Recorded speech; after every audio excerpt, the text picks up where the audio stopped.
আমি এই মুহূর্তে আছি ব্রাহ্মণবাড়িয়া নবীনগরে রুজিনা আপার খামারে। আপু একটু এটা ধরেন। এই যে আমাদের আপুর খুবই সুন্দর একটা খামার, ছোট্ট একটা জায়গায় 10 মাস আগে শুরু হয়েছিল। আমি 10 মাস পরে আসছি। আপুর খামারের সেট আপটা খুবই সুন্দর, আপু কাজ করে খুবই সুন্দর। আপু প্রফিট কেমন কি হচ্ছে একটু বলেন। 100 মুরগি পাললে 10-12 হাজার টাকা লাভ থাকে। আপুর খামারটা এই যে ছোট্ট একটা ঘরের তো শুরু হয়েছিল, এখন অনেক বড় একটা ঘর হয়েছে। আমি আপনাদেরকে একটু দেখাই। আমরা আগে লাভ বের করছি, করার পর দেখেন বিশাল বড় একটা ঘর করছে, কিন্তু খামারটা শুরু হয়েছিল এই ছোট্ট একটা ঘরের থেকে। 10 মাস পরের আপডেট হয়েছে এই পরিস্থিতি। আমি আসছিলাম অন্য জায়গায়, চিন্তা করলাম আপুর সাথে একটু দেখা করে যাই।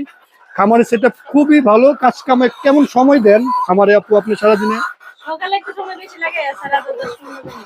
মানে আমি যদি বলি 12 ঘন্টায় 2 ঘন্টা সময় দেন, 2 ঘন্টা সময় দিলে